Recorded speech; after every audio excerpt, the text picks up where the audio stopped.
రాబోయే ఎంపీటీసీ కానీ జెడ్పీటీసీ కానీ ఇప్పుడు మిగిలిన ఒక్కటే గ్రామ పంచాయతీ ఎలక్షన్లో గెలుచుకున్నాం, మెజార్టీ సీట్లు మున్సిపాలిటీలు గెలుచుకున్నాం.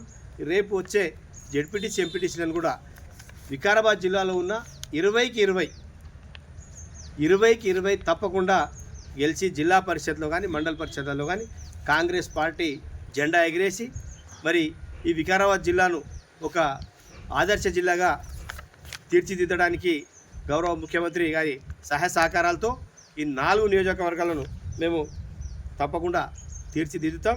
నీ సొంత ఊళ్ళో నీవు ఇల్లు గల్లి 15 రోజులు తిరిగితే నీ గతి ఏమైంది? పెద్దేముళ్ళ సర్పంచ్ విషయంలో ఒకసారి ఆలోచన చెయ్యి.